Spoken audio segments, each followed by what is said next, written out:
Bonsoir à tous, ravi de vous retrouver et merci pour votre fidélité. Ce soir, je reçois Philippe Makaba, qui est le vice-président de la Ligue guadeloupéenne de football et également le vice-président de la Ligue anti-foot. Bonsoir Philippe Makaba. Bonsoir Richel, bonsoir au monde du football guadeloupéen. De retour de leur périple dans l'Hexagone, j'accueille Fabrice Soto, le coach de la solidarité scolaire, et son capitaine Morgan Maximin. Bonsoir messieurs. Bonsoir. Bonsoir à tous. Avec vous, on tentera de comprendre, évidemment, votre analyse avec un peu de recul, liée, bien sûr, à votre défaite lors du 8e tour de la Coupe de France.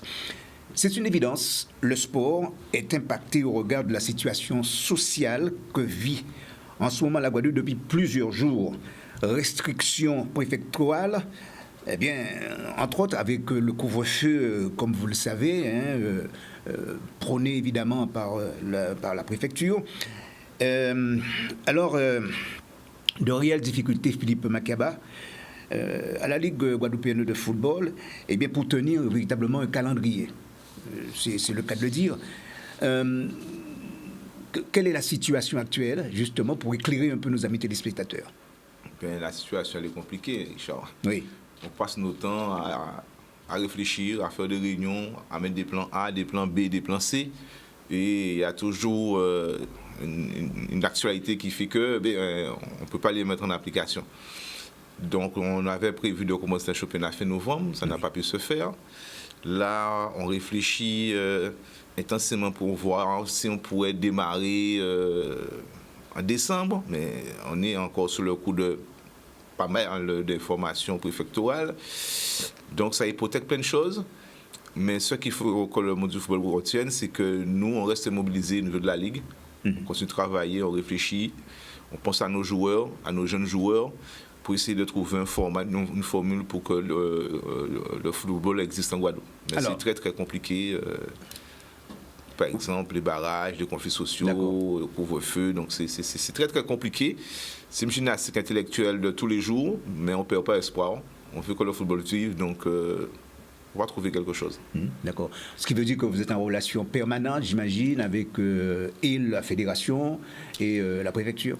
Oui, surtout la préfecture, c'est le contact direct ici, donc on discute de tout le temps. Le directeur M. Thomas Babel, est souvent en contact avec la préfecture. On discute, on essaie de trouver des arrangements pour nous permettre que les entraînements se fassent, que les matchs se fassent. Donc après, le préfet, lui, il est aussi dans son rôle, parce que l'objectif, c'est quand même la vaccination. Donc on discute, et on essaie de trouver le plan qui soit le meilleur pour que le football redémarre avec les conditions sanitaires nécessaires. Une situation un peu alternative, quoi. Écoutez, on n'a pas le choix. D'accord. On n'a pas le choix. Bon, c'est vrai. Est-ce que vous recevez quelquefois des appels des présidents de club Ah oui, mais c'est tout le temps. Par exemple, que ce matin, j'ai rencontré M. Tian qui me dit, mais qu'est-ce qu'on a fait pour ces jeunes-là? Et c'est vrai que c'est très problématique. Les jeunes sont là, ils sont actifs, ils sont dans la rue. On sait que quand un jeune ne fait rien, c'est l'oisiveté, c'est la déviance. Donc, on est en contact avec les parents pour certains, on échange, on discute. Il y a des idées qui fusent aussi, parce qu'il nous faut trouver la meilleure solution possible pour que le football puisse démarrer dans les conditions sanitaires acceptables. Alors, des idées qui fusent, c'est-à-dire? Non, mais chacun a son analyse, chacun fait part de ses propositions. Celui-là va te dire, ok, cette année, c'est une saison blanche, on nous joue boule. Alors, on fait un grand tournoi. L'autre va dire, alors on fait un truc, comme ça m'a été dit ce matin, on a fait un truc par communauté d'agglomération. D'autres vont dire, nous faisons un grand Bastère. Donc, on sent qu'il y a cette envie de jouer au football et cette envie de trouver la meilleure solution possible. Mais voilà, donc ça veut dire que le monde du football en général, les éducateurs, on est là, mais même si on ne se concerte pas tous, mais on a tous nos affinités, nos relations, on discute, on échange.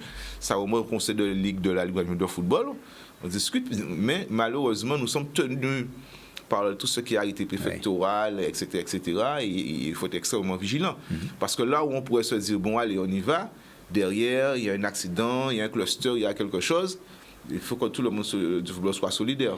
Alors les échanges, je pense, sont fort intéressants entre la Ligue avec la préfecture. Hein. Oui, en permanence. La Ligue discute avec tout le monde en permanence, les présidents de club, la préfecture, la DDJS, la 3F. J'ai envie de dire qu'on passe notre temps à faire ça, quoi, en fait, pour essayer de trouver le meilleur plan possible. Alors, le meilleur plan possible. Mais il y a quand même une compétition alléchante. Je vais parler donc de la Coupe Vive. Là encore, vous avez travaillé là-dessus. Il n'y a pas plus tard qu'à 18h, nous avions une réunion de travail sur cette compétition. J'étais en contact avec mes collègues de Guyane, de Martinique et de Saint-Martin, puisque Saint-Martin fait partie maintenant de la Ligue nationale de football. C'est sa première participation, en tout cas. Il n'y a que ce match-là qui va se faire, en fait, le match de barrage de Saint-Martin contre une équipe de la Martinique. C'est prévu le 11 décembre. D'accord. Donc, mais là, c'est pareil, les mêmes complications. Nous, notre finale est prévue le samedi 18 décembre. C'était déjà prévu le 1er décembre. C'est pas le 15 décembre, non? Non, on vient du service de travail. C'est samedi, le samedi d'après. Donc, on espère qu'il n'y aura pas de soucis. On va faire notre finale. Après, il faudra passer à la phase interrégionale. Et là, ça se complique déjà. Parce que ça se fait en Martinique. Il faut que les Guyanais viennent.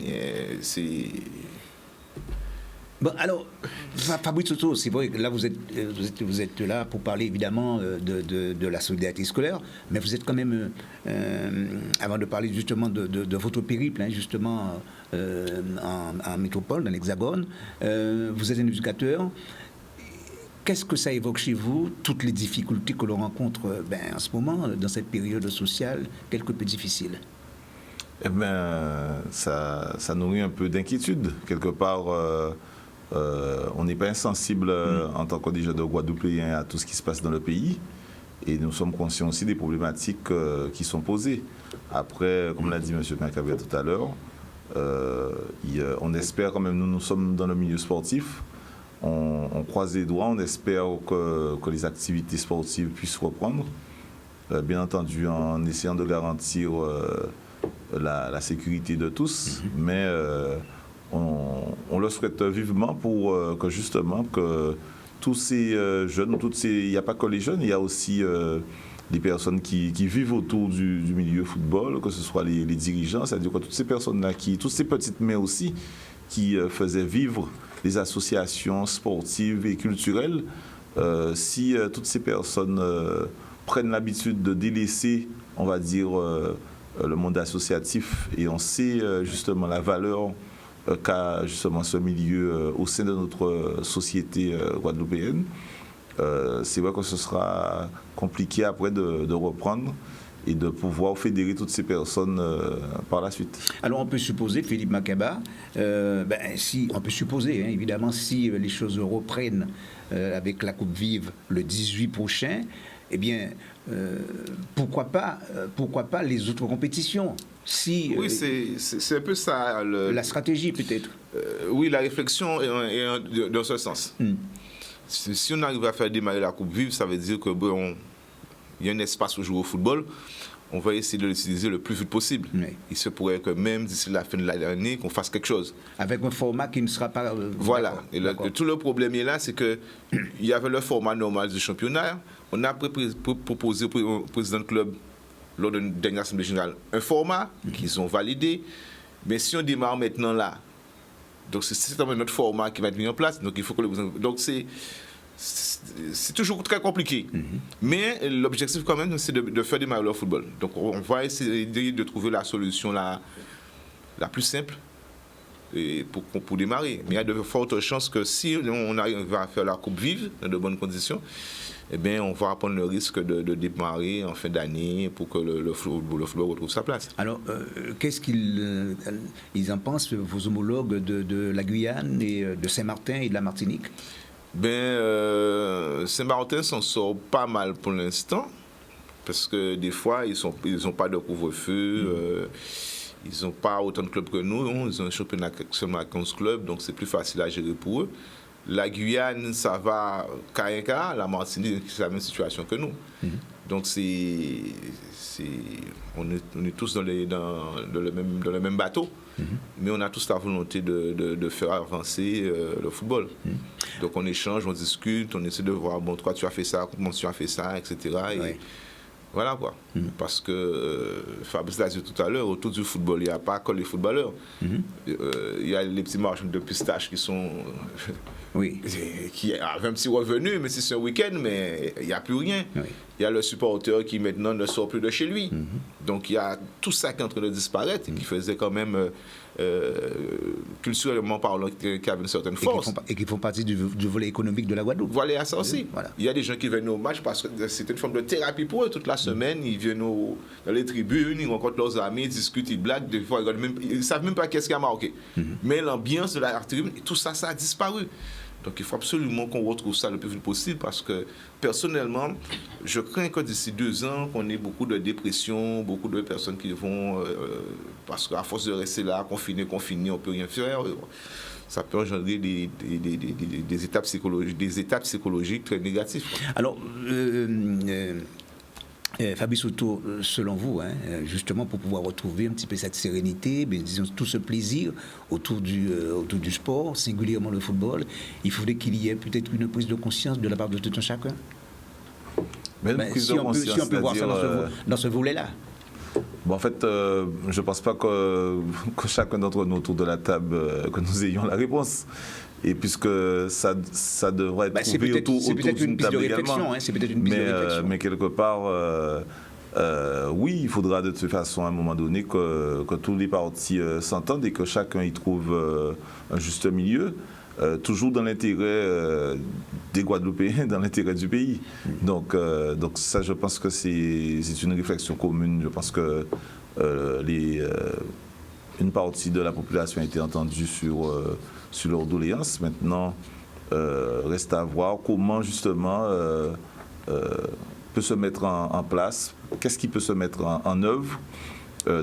J'ai vu que ce week-end, justement, il y avait une rencontre avec le président de région et puis justement et certains jeunes aussi pour être des relais, etc. Donc je pense que voilà, il y a eu un appel. On a quand même, moi vu de l'extérieur quand même si nous étions hors du département, nous suivions quand même ce qui se passe dans le pays. On voit qu'il y a des étapes qui sont franchies, qui commencent à être franchies.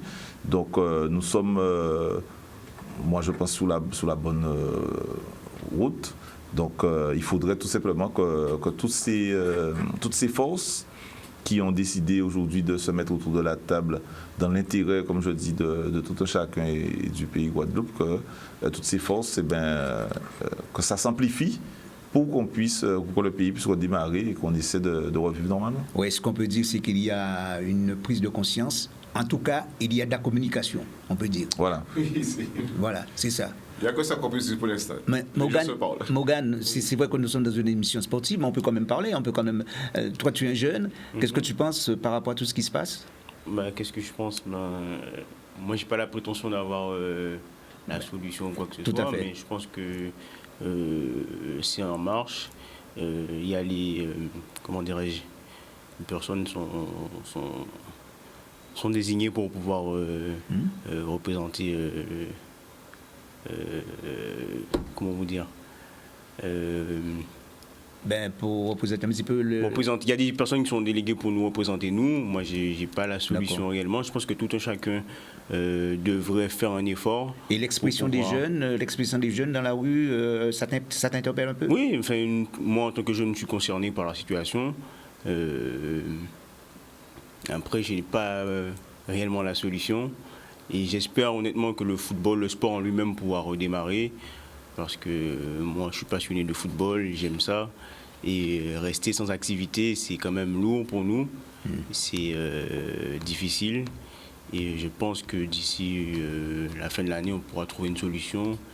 Et on espère tous que le championnat pourra reprendre et qu'on pourra retrouver les chemins des terrains. On revient sur ce qui nous intéresse au premier chef, c'est-à-dire le football, puisque nous sommes là dans une émission sportive, je tiens à le rappeler. Avant de parler de la SCS, d'abord, les condoléances au président de la solidarité scolaire, Philippe Copé, qui a perdu son frère Thierry. Alors, Fabrice... Eh ben, on a donc ce sont plutôt des choses justement qui sont très délicates. Donc on adresse les sincères condoléances au président, mais je pense que comme c'est quelqu'un de discret, voilà, donc on lui a déjà envoyé un petit message. Très bien. On va dire en aparté. Donc voilà, donc ce sont des choses qui sont pas évidentes à vue. Donc voilà. Ici qu'on le soutient en tout cas. Voilà. Et son frère Thierry, que toi tu connaissais très bien, Morgan. Moi, je le connaissais très bien. C'est un fervent supporter de la SSE, un passionné de football. Et c'est vraiment tragique pour nous de l'avoir perdu. Et grosse force à notre président, on le soutient, on est là pour lui. Et à toute sa famille. Et à toute sa famille. À toute sa famille surtout. Alors, la solidarité scolaire, puisque nous allons en parler, Fabrice Photo, une défaite, c'est vrai, lourde de conséquences pour vous, au 8e tour de la Coupe de France. Ben, ça s'explique comment, cette défaite, d'abord? Eh bien, vous savez que lorsqu'on joue un match de coupe, déjà, il y aura toujours un gagnant et puis un perdant, quelle que soit la physionomie de la rencontre. Donc, nous avions espéré en tout cas passer ce tour, compte tenu du fait aussi, comme on le disait tout à l'heure, que nous étions conscients que nous étions des privilégiés de pouvoir rester connectés football et de pratiquer le foot malgré les événements qui se passaient au pays. Donc, on va dire le sort en a décidé autrement. Donc, on ne peut que féliciter l'USA Union qui a mérité sa victoire. Alors, sur le terrain, ça s'est passé comment pour vous? Alors, sur le terrain, on va dire que le match a débuté, on va dire, avec une très bonne entame de l'USA Union qui, l'entraîneur l'a quand même précisé à la fin de la rencontre dans son interview. En fait, ils étaient partis en fait, sur le fait que nous manquions de compétition. Donc, en fait, ils souhaitaient en fait que nous exposions, et en tout cas, et que nous explosions également athlétiquement.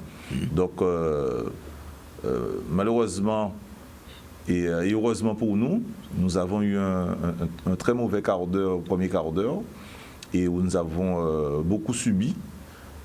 Mais ensuite, petit à petit, nous avons fait des réajustements tactiques dès la fin en cours de première mi-temps.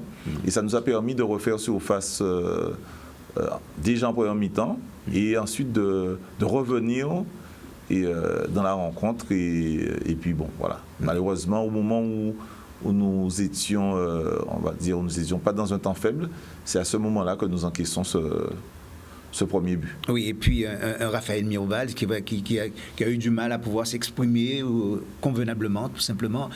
Peut-on croire que c'est lié au fait que vous n'avez pas eu suffisamment de temps pour vous préparer ou quoi?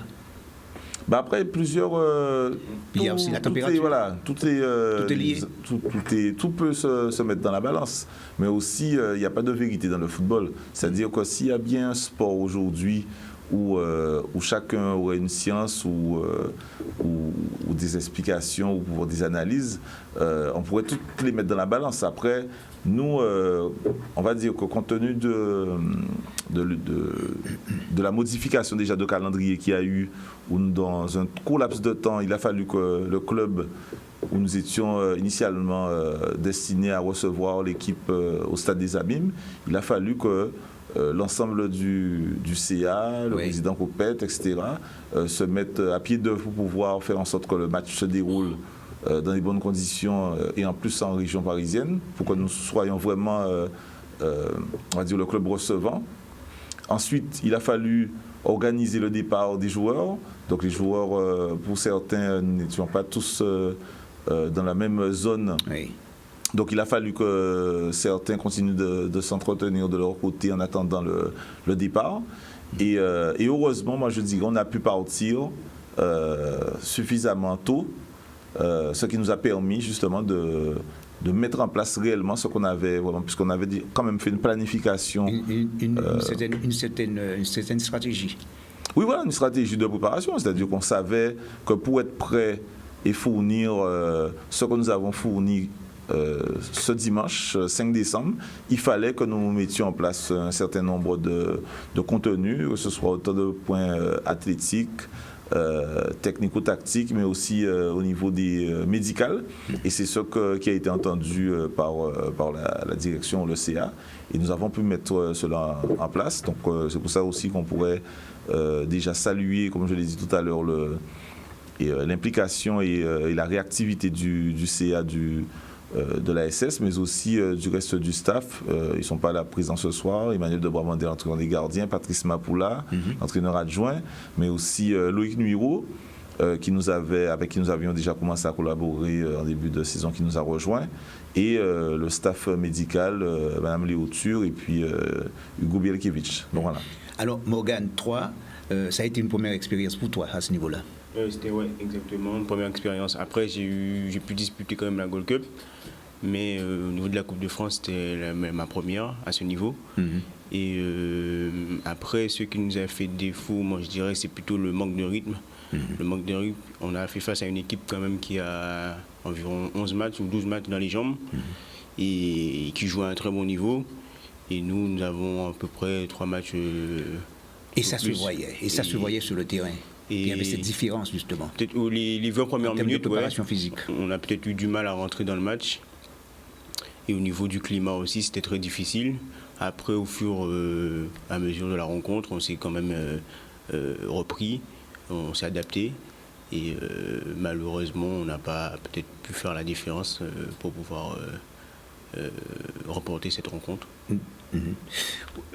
Alors, des nouvelles, notamment de Marvin Ganoz, parce que tout le monde l'attendait. Des nouvelles, non, pas plus que ça. Après, on attend le diagnostic du médecin. D'accord. Et on est comme vous, on est dans l'attente, pour savoir ce qu'il a réellement. Et c'est clair qu'avec Marvin Ganoz, ça aurait été peut-être différent. Mais bon, on s'est quand même bien battu. Moi, je suis fier de mes coéquipiers. Et après, c'est une leçon à en tirer. Et on espère d'y être l'année prochaine. Alors, Philippe Makeba, c'est vrai que vous avez une belle expérience, en tout cas, de cette compétition à ce niveau-là, en tant qu'entraîneur, puisque vous avez été quand même entraîneur. Mais depuis des lustres, on se rend compte qu'on n'arrive pas à passer justement ce cap du 8e tour. C'est quand même terrible. Ouais. C'est terrible. C'est une évidence. Il faut qu'on soit dans la réflexion. Moi, je pense que l'une des solutions serait qu'on arrive entre éducateurs.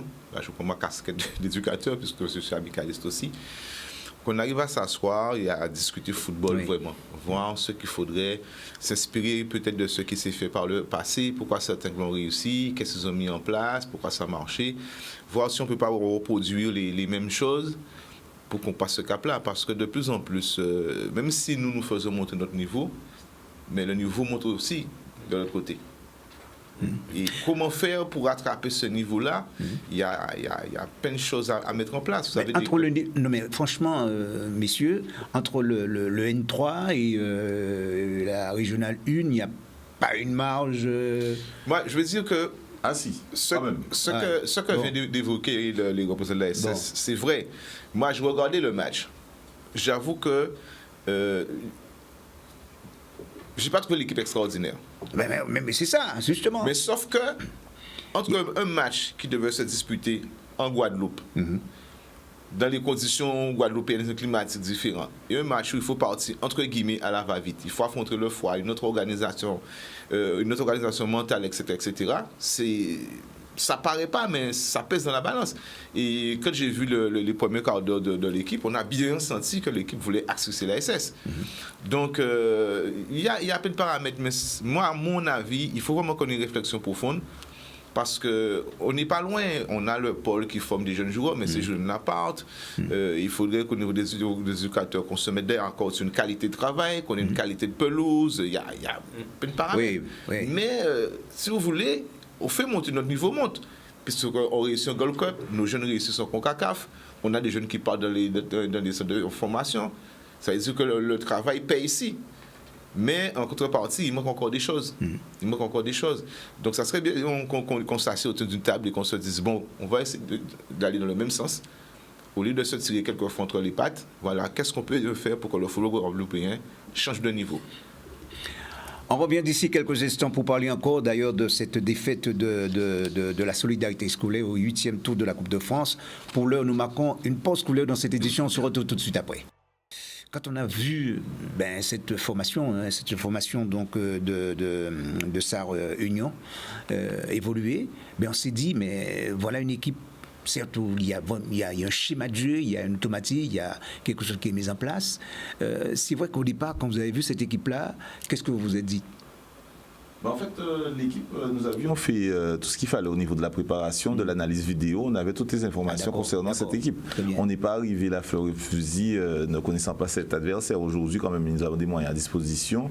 Et puis, fort de l'expérience qu'on a eue aussi au sein de, on va dire, de l'expérience Gold Cup, on a des données concernant la manière d'analyser l'adversaire, etc.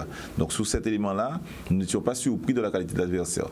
Donc, ensuite, ce que nous pouvons dire, justement, c'est que l'entraîneur, déjà, faisait partie des points forts de l'équipe. C'est-à-dire que Meyer, j'oublie son prénom, en fait, c'est un entraîneur qui circule dans le milieu du foot amateur, qui a de l'expérience de la Coupe de France. Surtout, je parle de la Coupe de France, parce qu'il est déjà arrivé en 16e de finale également avec Sarreguemines, et il a déjà fait 2 autres campagnes en Coupe de France, ou 32e, voire 16e.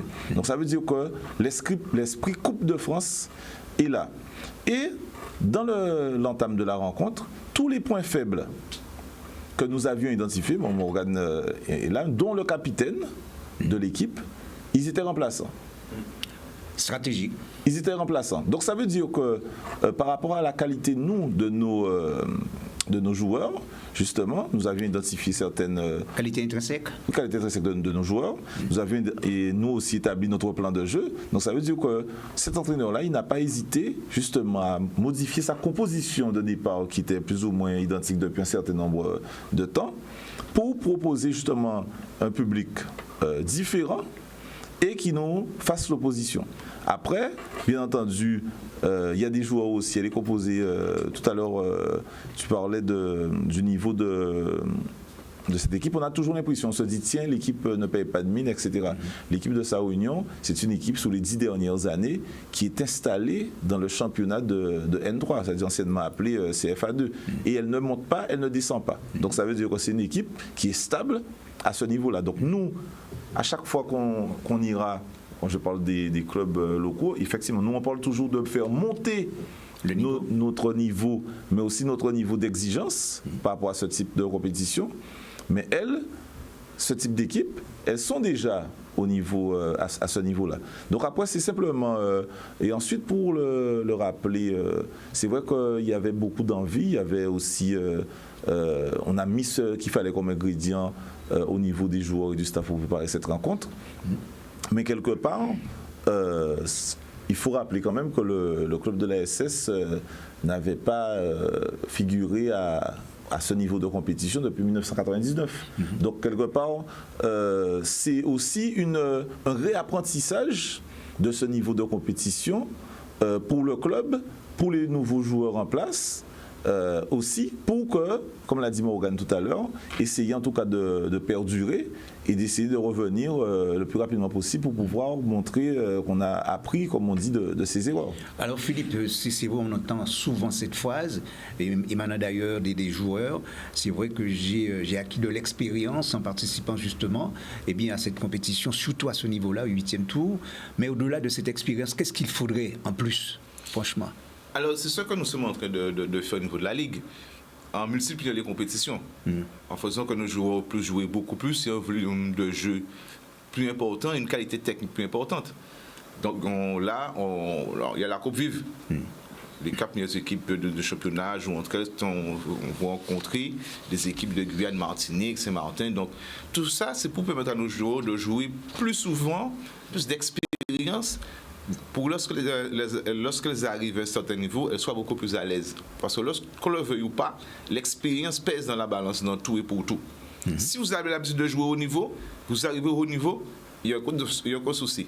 Mais si vous n'êtes pas habitué au niveau et que vous sortez de votre train pour aller au haut niveau, même si vous partez un mois en France, le haut niveau ne s'acquiert pas comme ça du jour au lendemain. Donc, nous, au niveau de la Ligue, on propose un certain nombre de compétitions. Il va falloir qu'on fasse plus, qu'on fasse mieux, pour permettre à nos joueurs d'atteindre un certain niveau. Déjà en termes de formation, il y a le pôle, il y a le centre là qui est à Bainbridge, donc le CERFA. Donc en termes de formation, depuis quelques années, elle est beaucoup plus importante, plus qualitative, mais derrière, il faut poursuivre ce travail-là.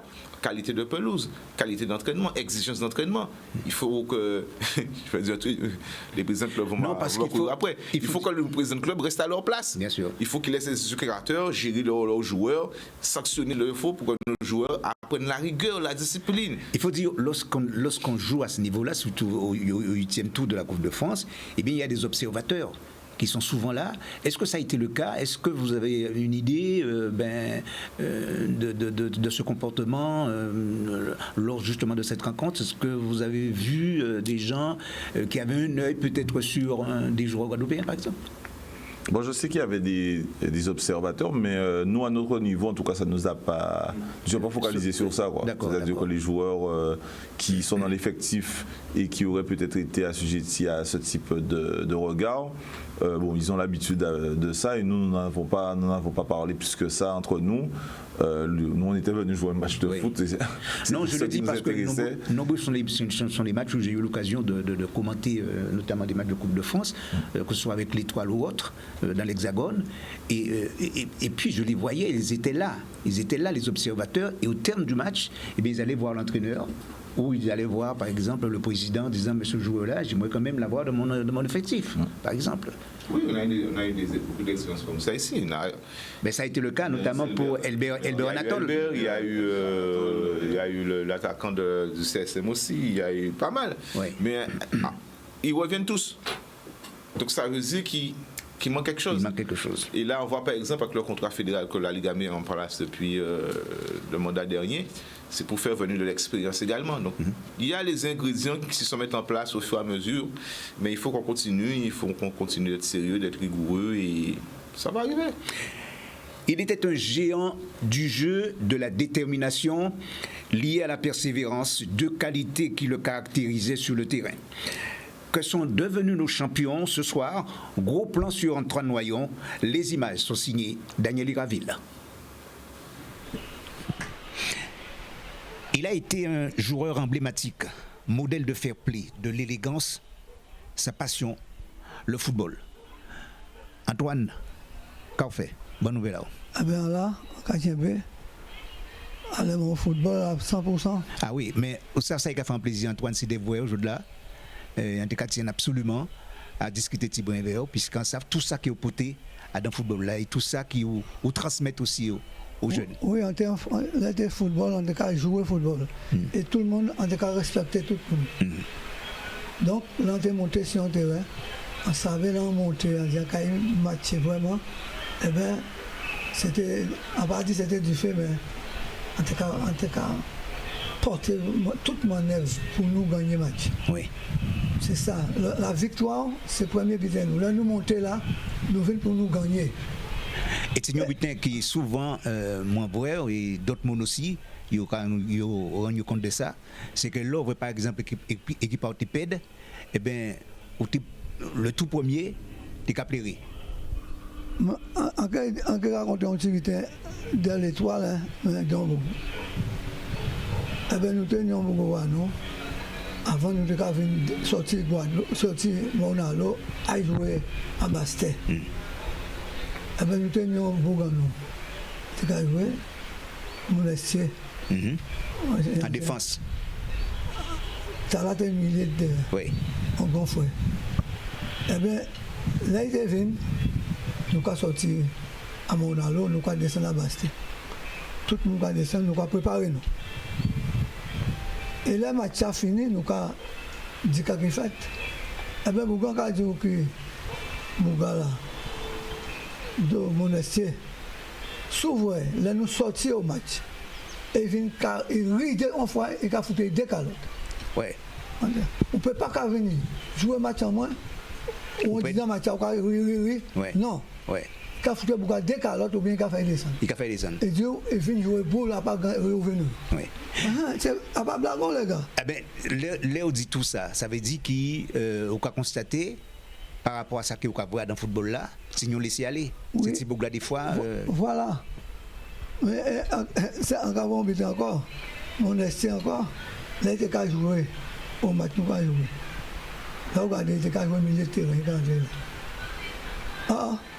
Là, il vient tenir d'autres joueurs. Là, il fout un ballon en profondeur. Là, regardez, Bouga Chinbo, là, il a sorti avec. Et mon excellent radio là, il a sorti, j'avais une. Dès Bouga pour Bouga, le ballon là. Dès le ballon là, dès Bouga. Là, Bouga a fait ça, là. On essaie de dire, au ballon là, Bouga qui vient. Là, Bouga a crié au moins 3 fois, il va Bouga ballon là. À un moment, il tient Bouga, il faut, il va Bouga. Mais il faut y aller pour là-bas, Bouga va dire. Ah, c'est toi. Bouga était dit comme ça. À pas pour moi, ballon. À pas pour moi. Trop longtemps, il a commandé, à pas pour moi. Alors, Bouga laissé là, il va dire. Antoine, tout à l'heure, là, on parlait des fair play. Et on fait qui est très rare aussi en football. Ah ouais. Dans une longue carrière, et bien ça n'a jamais arrivé au dernier. Au-delà d'un seul carton jaune. Ça veut dire que son seul carton, dans toute carrière, où j'ai plus de 20 ans au football, et un seul carton jaune qui est attrapé. Oui. Et ça, là, c'est. On peut dire comme ça, on peut copier ça. Mais c'est vrai. On peut respecter le monde. Et jusqu'à là, quand il y a ce petit gars, on peut dire, monsieur, sans arbitre, pas ni match. Sans arbitre, vraiment. Fait-nous arbitre. Car mener le match là. Et là, vous avez fait vite, il n'a pas pendu con. C'est à cap ce match là. Oui. Là, il vient. Contre CSI. Oui, il vient trouver le ballon là. On dit, pas de problème. Pas de problème. Mais c'est pourquoi on rajoute ça là. On dit des joueurs nous qui là. Un arbitre, ça mérite du respect. Parce que là, où est-ce qu'on joue? Ou tomber si, ou font faute. Pas ça, ou font faute. Mais quand on dit, là où on fait faute là, premièrement, il faut rapprocher à vous. Dit, monsieur, je reconnais avoir fait une faute. Je me fais avec lui. Qui meilleur souvenir au cas. Qui meilleur souvenir à Antoine en football? Est-ce que c'est vers la sélection ou carrément c'est vers l'Étoile? Parce que vous jouez, vous êtes capitaine aussi à la sélection. La sélection, oui, c'est moi qui est là. Mais quand on dit comme ça, on sortit du lion là, il jouait. À part Moulin qui est enfant, Moulin, il n'était plus là, c'était ma fille à moi. On a travaillé beaucoup, puisque madame, fille en net, les nets, il fait, les moyens, madame a été là aussi, c'est là. L'envie, en gardé là tout vite, on a tapé mon travail tout de suite. C'était vrai pour gars, aller et monter Saint-Anne.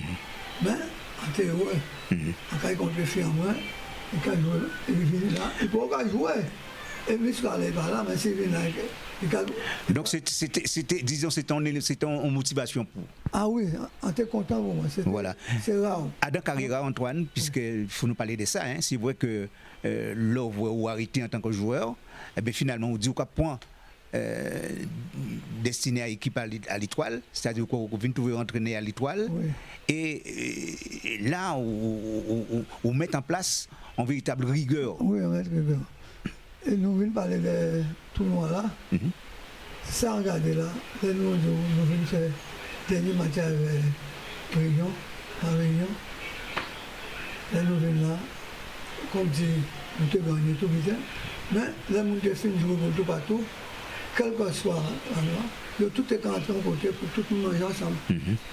Et bien ça qui était fait même, là nous gagnons, nous préparons, nous tout vite, nous tous ensemble là pour nous manger, entraîner à l'équipe là, à Réunion, on va recruter là, on va matcher là. Ouais. Et bien pour moi, pas qu'à jouer. Pour jouer, il ne peut pas comprendre. Qui gens, c'est eux qui gagnent. Ouais. Radio, nous sommes préparés pour ça. Oui, ouais. Et ça, pour moi, ça fait un plaisir beaucoup. D'accord. Et de par expérience, finalement, après ça, vous venez trouver avec Jeunesse Évolution. Oui. Et qu'est-ce qui pousse avec Jeunesse Évolution? Jeunesse. Ouais. Là, je viens tenir, comme en tout cas, là seulement, on a déjà commencé à mener les jeunes, les petits de 15 ans, disons comme ça. J'ai tout le monde dans ça. Moi, en disant comme ça, je dis comme ça, non, organisez. Parce que moi j'aime bien les toits, c'est une des gens qui a dit n'importe quoi. Donc là, il y avait jeunesse. Jusqu'à maintenant, on ne peut pas dire c'est beaucoup à mon goût. Ça c'est beaucoup même. Et jusqu'à maintenant, en Canada, là, il y a tout comme content. À part parce que moi, l'enca son vite, on essayer de faire le maximum et comporte et bien propre, bien fait. Avec toujours le respect. Le respect, l'envie de ne pas prendre un ballon, il faut qu'il y ait un vite, soit au juré maman, on parle dans ça. Voilà. Un surnom qui lui est attribué depuis pas mal d'années, d'ailleurs, le rouquin. Alors, Antoine, pourquoi il a crié le rouquin? On m'appelait ainsi, je n'étais pas criant comme ça, parce que c'était rare de voir les gens avec. Le crâne totalement rasé. Rasé et rouge. Ouais. Rouge. Ouais. C'est ça. Tout le monde a dit, ouais. Rouquin là, on a dit, ouais. Donc, c'est là, ouais. Alors, Antoine, nous arrivons quasiment en fin à l'interview là. Quand tu as envie de dire, c'est jeune Thibaut qui a regardé l'émission là, quand on a envie de dire, parlez bien franchement. C'est Thibaut qui nous est allé là? Oui, c'est Thibaut qui a dit. Hier, moi, tout le monde descend là, en rival. En cabine, on a trouvé 6 Thibaut quand même. Tenez de l'eau, les trois bagages. C'est tout quand même, je viens de là. En descendant, on mettait mon cabaret, on guidait, on mis ça pour le faire, Mais en tout cas, là, on nous a entraîné sérieusement en là. Et on passe à les jeunes d'aujourd'hui, ce n'est pas la même chose qu'avant. Pourquoi, en cas de ça, en voie débuter avec nous-mêmes, en voie elle a entraîné l'étoile à Rijal, et on voit des joueurs qui font moins, on voit ces messieurs charmer moins. Il y a un monde qui a regardé nous aller et par rapport à ça qui a fait en football à présent là. Oui, on a regardé actuellement. Mais pas les bails dans la caméra là. On a fait une comparaison avec avant, avec Alain Thibaut Gallet, on a dit ça, Thibaut Gallet, c'est pas encore ça. Tandis qu'avant, même nous avons joué, même nous habillés, nous avons joué match, eh bien, c'était le haut niveau. Puisque là, au niveau là, sans crier, mais moi, non. Du Ouagao, tout était déjà compris. Ouais. Du Ouagao. Vous savez, monsieur, c'est là, du Ouagao, vous l'avez vu. Il peut mettre au crier, mais non. Donc ça, c'est. Moi, ça a été à dose. Voilà. Antoine, merci en tout cas. Tout ça nous dit et tout ça que vous dites nous, parce que c'est vrai que c'est des butins qui très forts.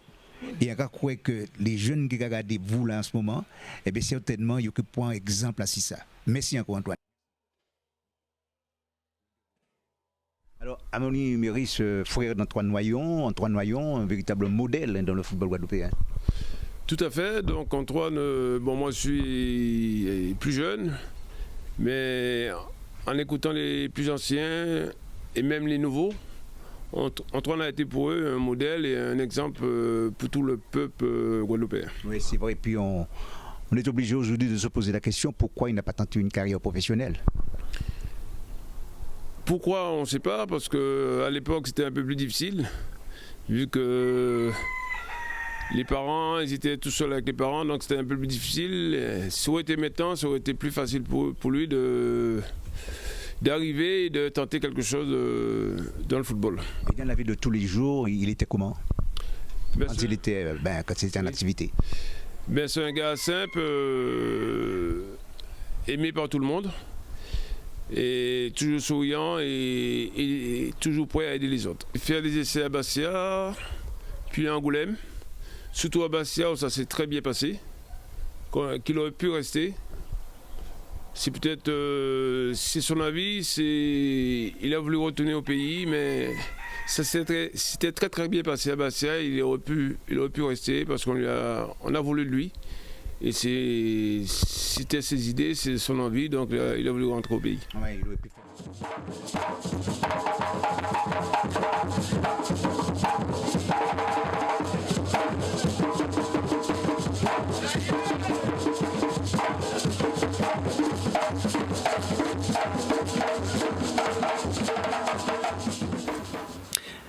un vrai monument, messieurs, dans le football guadeloupéen, Philippe.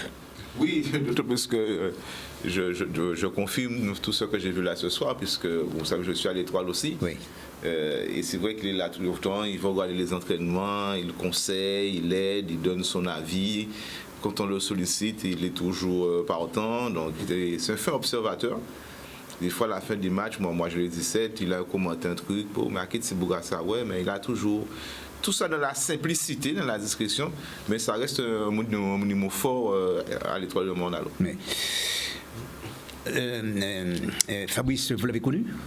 Oh, vous le connaissez? Moi, je ne l'ai pas connu en tant que joueur, puisque j'étais beaucoup plus jeune. Par contre, je l'ai côtoyé en tant qu'éducateur. J'ai eu le temps de le côtoyer. Quand moi, je m'occupais des plus jeunes au niveau du Racing, j'ai eu l'occasion de le côtoyer sur des plateaux. Il s'occupait des U15, justement, on va dire, en début des années 2000. 2010, etc. Et on a eu l'occasion de se côtoyer. C'est quelqu'un aussi qui vient regarder les matchs et il n'hésite pas. Et je me rappelle justement d'un match, nous avions perdu 1-0 face à l'Étoile de Monalo à Bouillante. Et il était venu me féliciter pour la prestation. Et ça aussi, je retiens ça. Donc ça montre l'homme qu'il est. Et comme l'a dit Philippe, ce sont des exemples. Et on ne peut que s'inspirer de ces personnes qui ont marqué le football. Alors, je t'ai vu regarder durant l'interview, Morgan, son interview, tu as été inspiré certainement. C'est captivant ce genre d'interview. Moi, je crois que j'ai joué avec son fils. Oui. Et on m'a souvent parlé de lui, mais je ne connaissais pas son histoire. Et je trouve ça très intéressant de faire des petits reportages comme ça sur les plus anciens. Même pour nous, ça nous permet de découvrir les légendes locales du football guadeloupéen. Et j'espère encore en voir d'autres. Et ça force le respect, surtout quand il dit que à la fin du match, s'ils perdent le match et ils voient du joueur qui rigole, l'entraîneur est susceptible de mettre des calottes. Ça m'étonne que maintenant on puisse faire ça. Je ne sais pas si Fabrice pourra faire ça, oui. Mais c'est réellement captivant et chapeau pour sa carrière. Alors je le dis à l'attention de nos amis téléspectateurs, vous qui regardez cette émission, eh bien c'est une nouvelle rubrique justement de C'est le foot. Que sont devenus nos champions? Et puis on s'est dit qu'il va falloir que nous allions à la rencontre de pratiquement tous les anciens, tous ceux qui ont marqué de leur empreinte le football guadeloupéen, prochaine personnalité. Eh bien ce sera encore un grand, et je le dis d'ailleurs sur le plateau là en ce moment, Lucien Calendrier, un vrai monument encore du football guadeloupéen qui est sur Sainte-Anne, et puis on ira le visiter et qui sera d'ailleurs dans le prochain C'est le foot. Voilà, nous sommes arrivés au terme de cette émission, messieurs. Alors le mot de la fin, Philippe. Alors pour terminer, dire à nos supporters que le samedi 18, il y aura l'acte final départemental de la Coupe Vive qui va opposer le club sportif Moulin à l'USB Mao. Bon, j'espère qu'ils sont tous présents, on va venir nombreux. On a une jaude, mais on encourage le football. C'est de reprendre le football. En titre d'information, on leur dit également que la finale interrégionale qui était prévue à Martinique à la fin du mois de décembre ne se fera pas. Pour des raisons de protocole sanitaire, pour des raisons de disponibilité d'équipe. Le club franciscain était actuellement métropole, s'il gagne, il ne peut pas être là. Donc un certain nombre de problèmes matériels, donc ça sera reporté, mais ça va se faire. Et puis il faut que le football vive, donc à chaque occasion que les spectateurs viennent encourager les acteurs qui font des efforts pour que le football perdure. Fabrice. Le mot de la fin.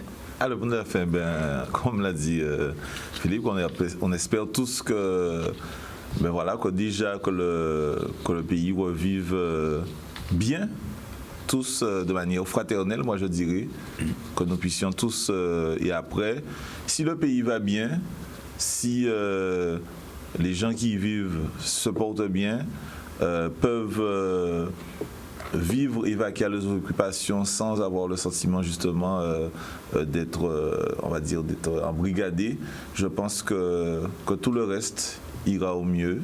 Donc on ne peut que se souhaiter déjà que le pays aille mieux et derrière, bien entendu, on retrouvera toutes nos activités favorites, dont le foot également. Ils ont tout résumé, c'est ça. On espère tous que la situation s'améliorera, qu'on puisse retrouver le chemin de terrain très très vite et qu'on puisse prendre du plaisir et jouer au foot. C'est tout ce qu'on demande. Merci en tout cas, messieurs, d'avoir participé à cette émission. Merci, chers amis téléspectateurs. Merci à Jordan qui a assuré la réalisation technique de cette émission. On se retrouve très prochainement pour un nouveau C'est le foot. Bonne soirée à tous et à bientôt sur votre télévision Canal 10. Au revoir.